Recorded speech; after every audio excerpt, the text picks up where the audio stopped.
Welcome back to my YouTube channel world literature. आज की जो पोएम हम लोग डिस्कस करने वाले हैं वो है नाज़िम हिकमत यार की आई लव यू, जो कि इन्होंने ड्यूरिंग अपनी जब इनको जेल में भेजा गया था तब लिखी थी। ड्यूरिंग एग्जाइल जो है वो इन्होंने ये पोएम लिखी थी। इनका जो लाइफ टाइम है वो 1902 में ये पैदा हुए थे और 1963 में इनकी डेथ हुई थी। नाज़िम हिकमत यार as a Turkish poet, novelist और ये मॉडर्न पोइट के तौर पर जाने जाते हैं। नाज़िम हिकमत यार ने के कम्युनिज़्म के बहुत ज़्यादा सपोर्टर थे। साथ ही साथ अगर इनकी लाइफ़ की बात की जाए तो इन्होंने जो है वो जब ड्यूरिंग वर्ल्ड वॉर 2 जो है वो या ड्यूरिंग वॉर जब इस्तांबुल में हो रही थी तो उस वक़्त इन्होंने रशिया का साथ दिया था। ये थे नाज़िम हिकमत यार। अब इनकी जो पोएम है वो हम लोग डिस्कस करते हैं। नाज़िम हिकमत यार की बायोग्राफ़ी पहले डिस्कस हो चुकी है, उसका जो लिंक है वो आपको डिस्क्रिप्शन में मिल जाएगा। आज की पोएम जो है वो हम लोग आई लव यू, जो कि इन्होंने अपनी बिलव्ड वाइफ़ के लिए लिखी थी, उसको डिस्कस करते हैं। फर्स्ट ऑफ ऑल अगर इसका टेक्स्ट देखा जाए, बहुत सिंपल लैंग्वेज यूज़ हुई है इसमें। I love you like dipping bread into salt and eating. Metaphors बहुत ज़्यादा इसमें यूज़ हैं और लैंग्वेज बहुत ज़्यादा कॉम्प्लेक्स नहीं है, सिंपल लैंग्वेज है।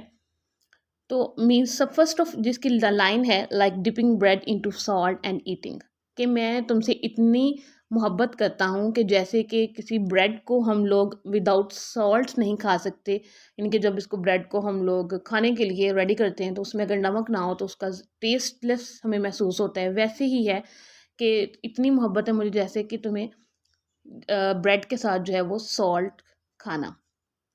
Like waking up at night with high fever, कि जैसे अचानक इंसान को हाई फीवर हो और इंसान रात को जो है वो उठ जाए अचानक तेज़ बुखार की वजह से, कि इस कदर मैं तुमसे इस तरह तुमसे मोहब्बत करता हूँ।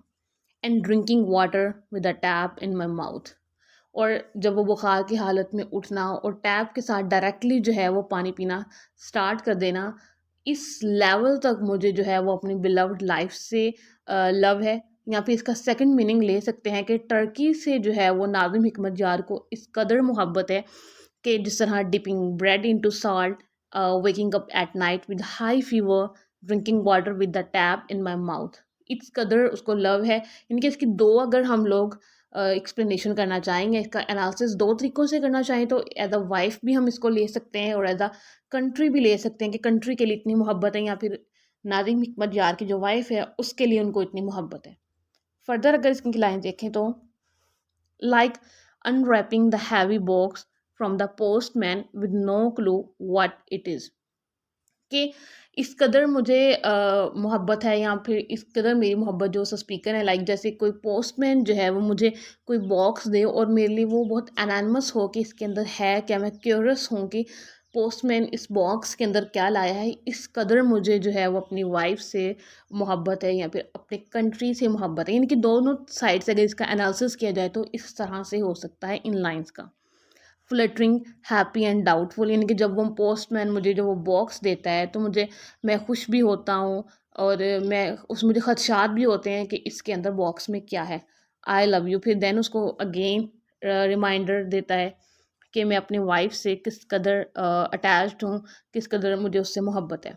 फर्दर लाइन में कहते हैं like flying over the sea in a plane for the first time, like something moves inside me, कि इस तरह जैसे इंसान को फर्स्ट टाइम प्लेन के अंदर जो है वो ट्रैवल करने की खुशी होती है, वो वाली जो खुशी है वो मेरी इस उस लेवल की जो है वो मुझे मोहब्बत है। या फिर अगर हम लोग सेकंड मीनिंग में इसको लें कि जब इसको रशिया लाया गया था जेल के अंदर नाज़िम हिकमत यार को, तो ये टर्की जाने के लिए इस कदर इसको क्रेज़ था कि मॉस्को से होता हुआ सी के रास्ते से जो है वो टर्की चला जाए किसी भी तरह से। तो वो वाली जो हैप्पीनेस है, वो जो खुशी है, वो इन्होंने यहाँ पे बताई है। When it gets dark softly in Istanbul, कि इस्तांबुल में जो है जब अंधेरा हो जाता है,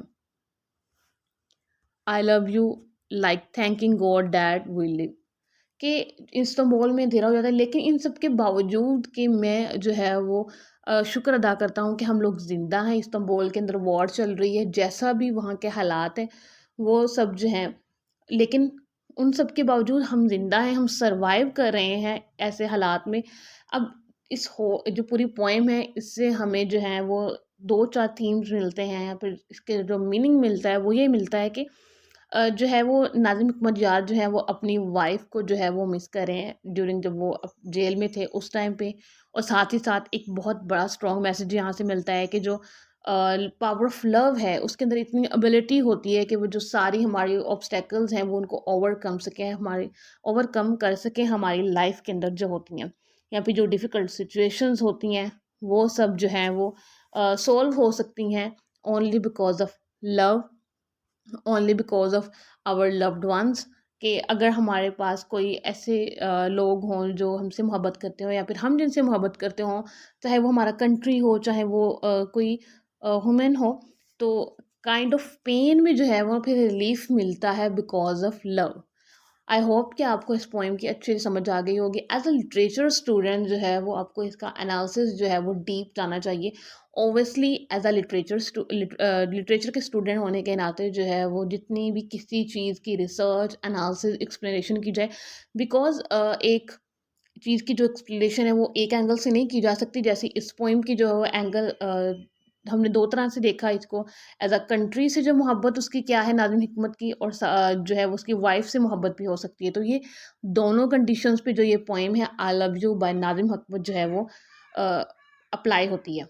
सो वीडियो को लाइक और शेयर और चैनल को सब्सक्राइब कर दीजिएगा। मिलते हैं किसी और वीडियो में। Thanks for watching my channel.